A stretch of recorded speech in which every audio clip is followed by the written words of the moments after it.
আচ্ছা, আমি এখন যে ওভারলিপ ওপেন করেছি এটা কি দেখতে পাচ্ছ তোমরা? জি স্যার। এই তো আমার স্ক্রিনটা কি দেখতে পাচ্ছ যে আমি এখন জি স্যার, জি দেখতে স্যার, জি পাচ্ছি। স্যার। জি স্যার। তো এটা আমি তোমাদের সাথে অলরেডি শেয়ার করেছি এবং এটা পাবলিকলি অ্যাভেলেবল।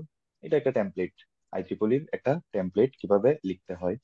সো এখানে কিভাবে লিখতে হয় সেটার জন্য অলরেডি ইউটিউবে অনেক ভিডিওস আছে, বাট তোমাকে সেগুলোও দেখতে হবে না। তুমি এখানে দেখলেই, রাইটিংস গুলো দেখলেই বুঝতে পারবা।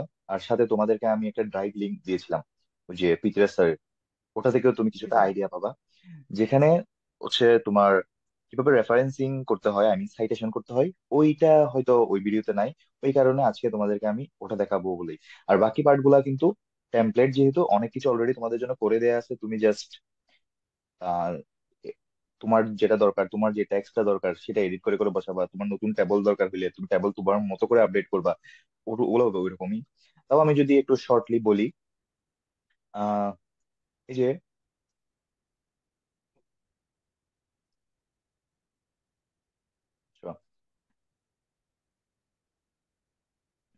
এই যে ফাইলটা দেখতেছো, কনফারেন্স 101719.txt, তো আমার এই ফাইলটা মাস্ট মাস্ট থাকা লাগবে। ঠিক আছে, এই ফাইলটা কেন মাস্ট মাস্ট থাকা লাগবে? কারণ আমরা এই যে কাজটা করতেছি ওভারলিফে, ওভারলিফকে তুমি বলতে পারো একটা প্রোভাইডার, সার্ভিস প্রোভাইডার। অ্যাকচুয়ালি যে টেকনোলজিটা এখানে আমরা ইউজ করতেছি বা যে টুল আমরা ইউজ করতেছি সেটাকে বলা হয় ল্যাটেক্স। ঠিক আছে, LATEX। তো এটা আমরা অফলাইনে ইউজ করতাম এতদিন। এরপরে কিছুদিন আগে বলতে অনেক আগে আসলে ব্যাপারটা, ওভারলিফ হচ্ছে ল্যাটেক্সের সেই সার্ভিসটা আমাদের জন্য অনলাইনে প্রোভাইড করতেছে। কারণ তোমার অফলাইনে ইউজ করতে গেলে অনেক কিছু ইনস্টল করার ব্যাপার স্যাপার আছে। সো সেম সার্ভিসটা, ল্যাটেক্সের সেম সার্ভিসটা ওভারলিফ আমাদেরকে প্রোভাইড করতেছে। যেহেতু ল্যাটেক্সে আমরা কাজটা করতেছি, ওই কারণে ল্যাটেক্স ফাইল বোঝানোর জন্য এটার শেষে আমার এক্সটেনশন হচ্ছে .tex। ল্যাটেক্সের টেক্স, মানে অ্যাকচুয়ালি ল্যাটেক্স লিখি বাট বলতে আমরা ল্যাটেক্স বলি আর কি। তো এটা একটা মেইন ফাইল যেটা থাকতেই হবে। বাকি সবগুলা হচ্ছে আমরা এটার সাথে লিঙ্ক আপ করি। যেমনটা আমরা যখন কোনো কোড লিখি সেখানে যেমন একটা মেইন ফাংশন থাকা লাগে, এটাও সেম সেই মেইন ফাংশন। বুঝাইতে পারছি? জি স্যার। তো হচ্ছে আহ এই ব্যাপারটা মোটামুটি ওই যে পৃথিবী স্যার তোমাদেরকে যে ভিডিওটা, বা পৃথিবী স্যার যে ভিডিওটা আমি তোমাদেরকে প্রোভাইড করেছি ওখানে সেম কথাটা বলা আছে। তো এটা তোমরা বুঝতে পারবা। আমরা তাইলে আজকে সাইটেশনে চলে যাই। তো তুমি যদি আমার এই অংশগুলো কি দেখতে পাচ্ছ? জি স্যার, রেফারেন্সে। হুম, আচ্ছা। তো এখানে রেফারেন্সে এখানে দেখো, এই যে এই অংশটা, এখানে রেফারেন্স দেখতে পাচ্ছ 1 2 3 4 5 6 7। আবার এখানে রেফারেন্স দেখতে পাচ্ছ 1 2। ঠিক আছে, ওকে। তো প্রথম রেফারেন্সের এটাকে আমরা বলি বিব্লিওগ্রাফি। সো এটাও একটা এক ধরনের রেফারেন্সিং। তো বিব্লিওগ্রাফি ইউজ করে আমরা যদি রেফারেন্সিং করতে চাই, তাইলে তখন আমাদেরকে বিগিন বিব্লিওগ্রাফি বলে আমরা শুরু করি। তারপর এরপরে আমরা যতটা হচ্ছে আমাদের পেপার বলো বা যতটা আর্টিকেল বলো আমরা অ্যাড করব, সেগুলা বিব আইটেম এভাবে করে অ্যাড করতে থাকি। বি বাই টেম। এখানে যে B1 দিতে হবে তা না, তুমি চাইলে 1 দিতে পারো, তুমি চাইলে 0 1 দিতে পারো, কোনো সমস্যা নেই। ঠিক আছে, তুমি এখানে যে নামটা দিবা ওখানে তোমাকে সেই নামটা ইউজ করতে হবে। বিষয়টা অনেকটা এরকম। তো আমরা B1 B2 B3 B4 এখানে মোটামুটি এভাবেই করে দেওয়া আছে, তুমি বাট যে কোনোটা ইউজ করতে পারো। তো \B/10, B1 B2 B3 B4 এভাবে করে যতটা দরকার তুমি এখানে রাখতে পারো, সেগুলো সিরিয়ালি এখানে চলে আসবে। ঠিক আছে, তো এখানে তুমি 0 1 দাও, B1 দাও বা অন্য যে কোনো নাম দাও, কোনো সমস্যা নাই। সেটা এখানে সিরিয়ালি আসবে, 1 2 3 4, মানে প্রথমটা 1, সেকেন্ডটা 2, পরেরটা 3, এভাবে করেই আসবে।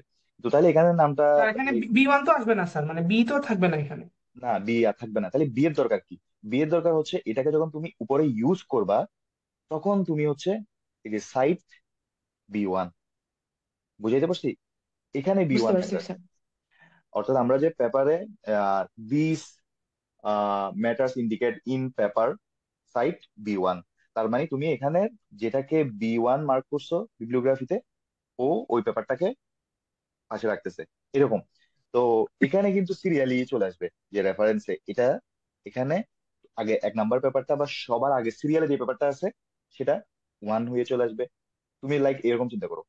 আর তুমি যদি এখানে এরকম করো যে এটা কপি করলা, Ctrl+C, Ctrl+V, এটা মনে করো B0 দিছো, ঠিক আছে? তাহলে বলো এখানে রেফারেন্সে সেটা কিভাবে আসবে? 1 আকারে আসবে। ওয়ানই থাকবে স্যার। বুঝতে পারছি? হুম। জি। অর্থাৎ সে সিরিয়ালটা মেনটেন করে আর কি, সবার প্রথমেরটা 1, তারপরটা 2, তারপরটা 3, এভাবে করে। আর এই পেপারটাকে যদি তুমি উপরে ব্যবহার করতে চাও তাহলে তোমাকে ওই B0টা ইউজ করতে হবে, নেমিংটা ঠিক রাখতে হবে। বুঝতে পারছি? মানে এখানে যা লিখবা ওখানেও তাই বসাইতে হবে লিঙ্ক আপ করতে গেলে। ওকে, তো এটা একটা ওয়ে। আমরা এটা করব না, আমরা হচ্ছে অন্য উপায়ে সাইটেশন করব, ঠিক আছে? তো আমরা সাইটেশন করতে আমরা যেটা করব সেটা আরেকটু অর্গানাইজড ওয়ে, এবং সেটাই প্রপার সাইটেশন। বুঝতে পারছি? তো জি স্যার। এটা করতে হবে, যেটা করতে হবে, এখানে তুমি চাইলে তোমার ইচ্ছে মতো ফাইল খুলতে পারবা, ফোল্ডার খুলতে পারবা, ঠিক আছে? তো এখানে ক্লিক করলে নিউ ফাইল, এখানে ক্লিক করলে নিউ ফোল্ডার, ঠিক আছে? তুমি মনে করো তুমি চাইতেছো তোমার এখানে এটা করতে যায় অনেকগুলো ইমেজ চলে আসবে, মনে করো আসতেই পারে, অনেক বড় পেপার লিখতে গেলে অনেকগুলা ইমেজ চলে আসতে পারে। তখন তোমার দরকার হইতে পারে যে নতুন ফোল্ডারের তুমি একটা ইমেজেস নামে ফোল্ডার খুলতে পারো, সেখানে সবগুলা ইমেজ রাখবা। কারণ তুমি যদি ফোল্ডার করে না করো তাহলে ফাইলের লিস্টটা অনেক বড় হয়ে যাবে, যেটা একটা আনঅর্গানাইজড ওয়ে হয়ে যাবে তোমার জন্য। সো ফোল্ডার খুলতে পারি। আবার আমরা ফাইল খুলতে পারি, নিউ ফাইল, এই যে। তো নিউ ফাইলের এখানে বাই ডিফল্ট তারা .txt লিখে দিছে, বাট তুমি চাইলে এক্সটেনশন চেঞ্জ করতে পারো, ঠিক আছে? ওকে, তো আমি আসলে যে ফাইলটা খুলে তোমাদেরকে দেখানোর চিন্তা করতেছি সেটা অলরেডি আমার এখানে এক্সিস্ট করে, এই যে bbytens.b। তাহলে এটা কিভাবে করবা? এখানে আসার পরে এই বাটনে ক্লিক করে তুমি এই যে bbytens.b, তো স্যার বিব bbytens, বিব এক্সটেনশনটা কিসের জন্য? হ্যাঁ, বিবলিওগ্রাফি বোঝানোর জন্য। বিবলিওগ্রাফি। হ্যাঁ, বিবলিওগ্রাফি। তো বিব .bib এক্সটেনশনটা তোমাকে রাখতে হবে, কিন্তু এর আগের নামটা এটা তোমার উপর, ঠিক আছে? এটা তুমি যে কোনো নাম, মাই বিবস দিতে পারো, মাই আইটেমস দিতে পারো, মাই বিব আইটেমস দিতে পারো, it's up to you. But এটা রিলেভেন্ট নাম দেওয়ার চেষ্টা করবা, যাতে দেখে বোঝা যায় যে আচ্ছা এটা কিসের ফোল্ডার হইতে পারে। বুঝতে পারছি? জি স্যার। তো আমরা যেহেতু আমার এটা অলরেডি এক্সিস্ট করে, আমি এটা আর ক্রিয়েট করতেছি না, তুমি ক্রিয়েট বাটনে ক্লিক করলে ক্রিয়েট হয়ে যেত। তো এটা আমার এখানে এক্সিস্ট করে, আমরা ভিতরে চলে যাচ্ছি। তো এখানে তো অনেক কিছু আছে, বাট শুরুতে তোমার কিছুই থাকার কথা ছিল না। বুঝতে পারছি? ব্ল্যাঙ্ক হুম। থাকার কথা। ওকে, তো আমি অবশ্যই তোমাদেরকে নতুন একটা অ্যাড করে দেখাবো। এখানে আসলে যে দুইটা আছে এখানে অনেক কিছু না, মাত্র 2টা পেপারের বিষয় আছে। তো এটা এখান থেকে শুরু করে এতটুকু পর্যন্ত একটা পেপার, এখান থেকে শুরু করে এটা আরেকটা পেপার, ঠিক আছে? তো আমরা 3 নাম্বার একটা পেপার নিয়ে ইয়ে করি। তো 3 নাম্বার পেপারের জন্য আমাকে যেটা করতে হবে, ধরো আমি, তুমি যে কোনো একটা পেপার যেটা তুমি সাইড করতে যাচ্ছ এরকম একটা পেপারে যাবা, ঠিক আছে? তুমি দেখবা প্রত্যেকটা পেপারের ওখানে side this paper, side this article, এই ধরনের একটা টার্ম থাকেই বেশিরভাগ পেপারে, দেখছো না? জি স্যার। জি স্যার। ওকে, তো সেখানে ক্লিক করবা। লাইক ধরো এটা, ধরো আমরা একটা দেখি। হ্যাঁ, পরে এখান থেকে ডিপ টেক্সটটা নিয়ে নিতে হবে। হ্যাঁ, এটাই। এক্স্যাক্টলি। হ্যাঁ হ্যাঁ। জি স্যার।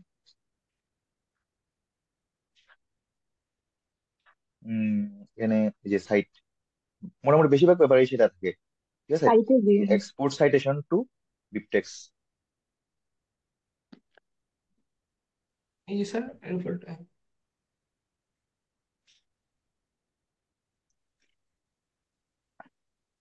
আচ্ছা, ঠিক আছে, এই তাহলে আমরা কপি করি।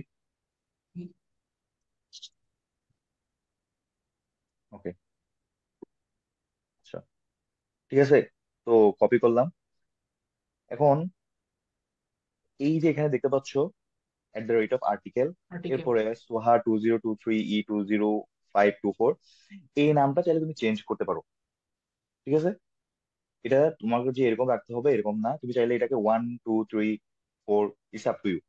তবে রিকমেন্ডেশন হচ্ছে এরকম কিছু একটা রাখা, অর্থাৎ যাতে তুমি বুঝতে পারো যে এটা আসলে কোন পেপারটা। যেমন মনে করো এটা একটা লিটারেচার রিভিউ নিয়ে,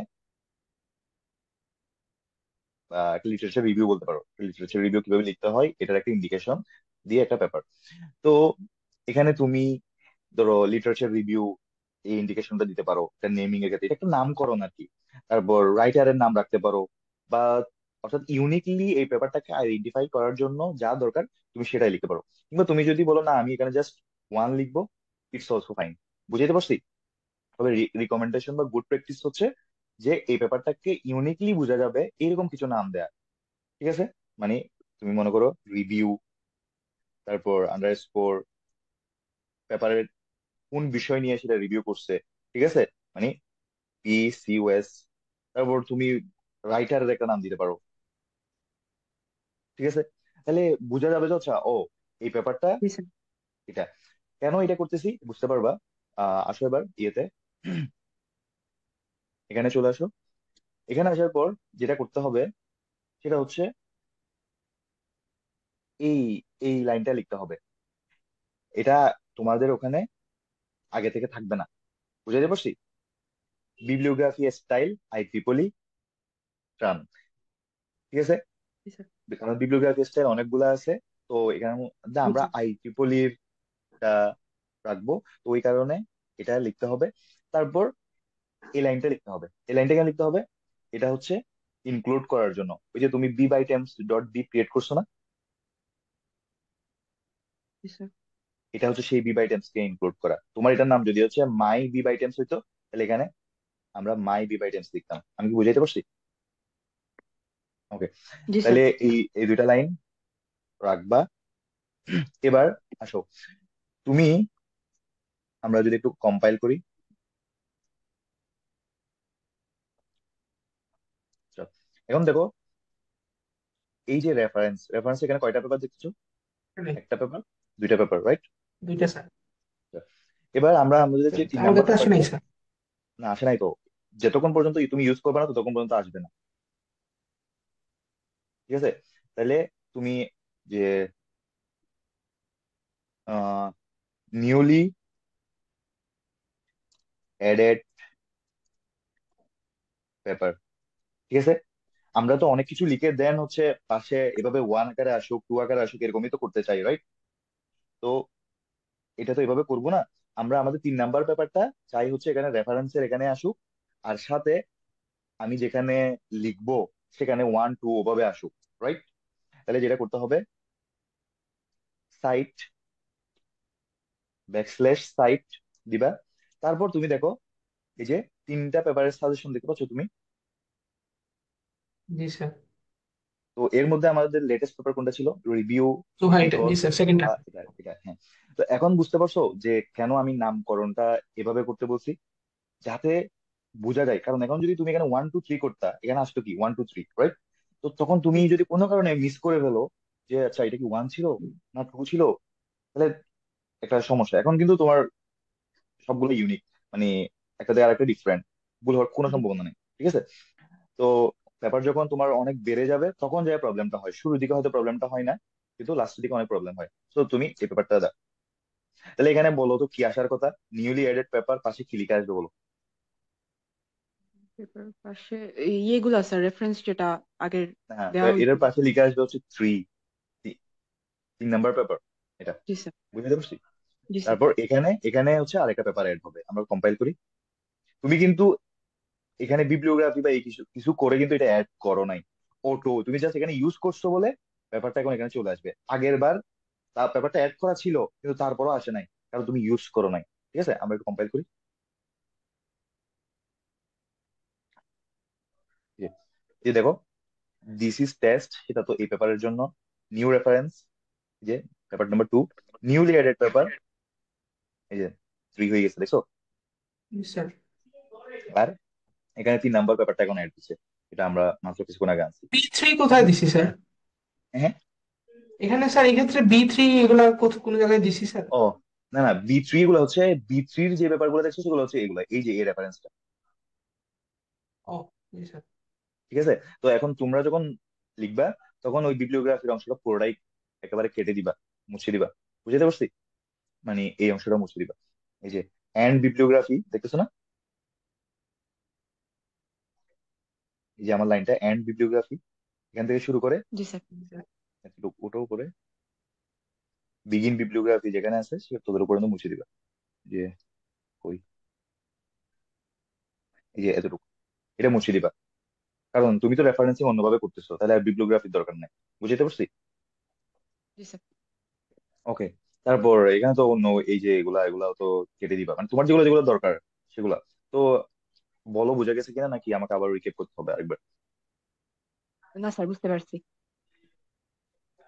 না, তোমরা চাইলে আমি আরেকবার ইন এ নাটশেল কি হয়েছে বলতে পারি। আচ্ছা, আমি দেখি 2-3 মিনিটের ভিতরে আমি শেষ করতে পারি কিনা আরেকবার। ভেরি ফার্স্ট তুমি এখানে আসবা, আসার পর bbytens.bip নামক একটা ফোল্ডার ওপেন করবা। সরি, ফোল্ডার না, ফাইল ওপেন করবা। তারপর তুমি প্রত্যেকটা পেপারের যে cite this paper or cite me or cite, এখান থেকে ডিপ টেক্সটটা কপি করে এখানে নিয়ে আসবা। নিয়ে আসার পর এখানে এমন নাম দেওয়ার চেষ্টা করবা যাতে পেপারটাকে তুমি যে কোনো সময় যে কোনো জায়গা থেকে আলাদা করে আইডেন্টিফাই করতে পারো। তারপর তোমার কনফারেন্স বা যা নাম আছে ডট টেক্সট যেটা, তুমি চাইলে এগুলো কিন্তু রিনেম করতে পারো, কোনো সমস্যা নাই। কেউ যে এই নামই রাখতে হবে তা কিন্তু না, কিন্তু রিনেম করলে একটু ইস্যু আছে। কারণ তুমি এটার যদি অন্য কোনো জায়গায় এটার সাথে একটা ক্রস লিঙ্ক থাকে, তোমাকে কিন্তু ওইসব জায়গায় চেঞ্জ করতে হইতে পারে। তো ওইরকম একটা ব্যাপার আছে। আচ্ছা, তো সেটার পরে এই যে বিবলিওগ্রাফি স্টাইল আইপিপলি ট্রাম, এটা করবা। তারপর বিবলিওগ্রাফি এটাকে বিবাইটেমস, যেহেতু এটার নাম বিবাইটেমস, এটাকে অ্যাড করবা। তারপর তোমার যেখানে যেখানে দরকার তুমি সেখানে, তোমার কিছুই করতে হবে না, সেই তোমাকে সাজেশন দিবে। তুমি ধরো আহ লিখতে চাইছো হ্যালো, হ্যালোর পরে তুমি সাইট করতে চাচ্ছো, ব্যাকস্ল্যাশ সাইট লিখছো, তোমার জন্য সাজেশন গুলো অটো চলে আসছে, তুমি এর মধ্যে যে কোনো একটা সিলেক্ট করলেই হবে। ঠিক আছে? মানে অনেক কনভিনিয়েন্ট। আমি কি বুঝাইতে পারছি? জি স্যার, জি স্যার। বুঝতে পারছি। স্যার, ওই যে আপনি উপরের 3টা লাইনে this is a test, new reference, newly added paper, এইসব কিছু স্যার আমরা কি লিখতে হবে টেক্সট হিসেবে? না না, এটা কেন কেন লিখছি, এটা হচ্ছে তুমি মনে করো একটা পেপার সম্পর্কে তুমি অনেক কিছু লিখছো। ধরো আমি তোমাকে এখান থেকে একটা কিছু দেখাই। তুমি মনে করো এই লাইনটা, আমরা একটা যখন পেপার লিখবো বা তুমি যে গুগল ডকে যা যা লিখছো সেগুলো সবগুলো তুমি এখানে লিখবে না। তো লিখার পরে, এগুলো লিখার পরে এখানে এসে তুমি কি লিখতা? তুমি এখানে পাশে ওয়ান লিখে দিতে না, যে এটা এক হ্যাঁ নাম্বার স্যার। পেপারের থেকে পাইছি। তাহলে এখন তুমি এখানে পাশে ওয়ান না লিখে তুমি এখানে এভাবে লিখবা, সাইট, ওই এক নাম্বার, মানে তুমি এক লিখবে না, তুমি লিখতে ওই পেপারের নামটা লিখবা, সে তোমার জন্য ওখানে 1-2 যা করার করবে। বুঝাইতে পারছি? জি স্যার, বুঝতে তো পারছি। এটা এটা হচ্ছে সেই স্যাম্পল টেক্সট, মানে টেক্সটটা, যে বুঝতে পারছি স্যার। উম, যে যে টেক্সটের পাশে আমি দিতে চাই সেই, মানে সে কিন্তু সেই টেক্সটের পাশে থাকতে পারবে, কোনো সমস্যা নেই। কিন্তু স্যার, ওই যে কম্পাইল করার পর আমাদের আউটপুটে যে একটা 3টা টেক্সটটা উপরে আসলো। এটা এগুলা, হ্যাঁ স্যার। হ্যাঁ স্যার। হ্যাঁ এগুলা তো উপরেই আসবে, কারণ কারণ রেফারেন্সের এগুলো তো পেপার আর এগুলো তো টেক্সট। তো এই টেক্সট বুঝতে গুলা তো পারছি। তুমি উপরেই রাখতে চাও, এগুলো তো তোমার মেইন ইয়েতেই থাকবে। যে একটা পেপার সম্পর্কে তুমি অনেক কিছু বলছো, বলা শেষে বলতেছো হচ্ছে এটা আমি এখানে, এই যে এটা দ্বারা কি বোঝায় দেখো, এখানে ওয়ান আছে মানে হচ্ছে তুমি তাকে বলতেছো তুমি রেফারেন্সের 1 নাম্বার পেপারে যাও। বুঝতে পারছি এখানে টু স্যার। আছে মানে কি, রেফারেন্সের 2 নাম্বার পেপারে যাও, রেফারেন্সের 3 নাম্বার পেপারে যাও। এটা মিন তো সেটাই, জি তাই স্যার, না? বুঝতে পারছি। এই যে যেমন কি এখানে আসো, এখানে এখানে 4 আছে মানে কি, রেফারেন্সের 4 নাম্বার পেপারে যাও। রাইট? এরকম। জি স্যার। সো বিবলিওগ্রাফি পার্টটা তোমরা কেটে দিবা। আহ, যে যেখান থেকে বিগিন বিবলিওগ্রাফি থেকে এন্ড বিবলিওগ্রাফি, এগুলো কেটে দিবা। তারপর এখানে দেখতেছো কালার, কালার এগুলো কিন্তু তোমার দরকার নেই, আমি জাস্ট কালারটা এমনি চেঞ্জ করছি আলাদা করার জন্য। বুঝতে পারছি? এই যে দেখো কালারটা কিভাবে কাজ করছে, জি স্যার। এই যে এখানে কালার রেড করে দিছি, এরপর থেকে রেড হওয়া শুরু হয়েছে, তাই এই অংশটা লাল দেখছো। তো স্যার, আমরা কি স্টাইলও চেঞ্জ করতে পারবো? মানে ওই যে রেফারেন্সে জাস্টিফাইড ভাবে আসছে, বা আমি রাখতে চাচ্ছি। দরকার হলে চেঞ্জ করবা, সমস্যা নাই তো। আচ্ছা, ঠিক আছে স্যার। উম, যদি পারবা, অবশ্যই চেঞ্জ করা পসিবল। জি স্যার। ঠিক আছে? ওকে। জি স্যার। তো হচ্ছে আমি বলবো, এটা আমি তোমাকে বলে দিয়ে শেখানোর থেকে তুমি একটু দেখো, দেখলে আরো ভালো মতো বোঝা যাবে। জি স্যার। খুব বেশি কঠিন না। ঠিক আছে? জি স্যার, আচ্ছা। তো বুঝতে পারছি এটা স্যার। এটা এটা মোটামুটি করে ফেলো।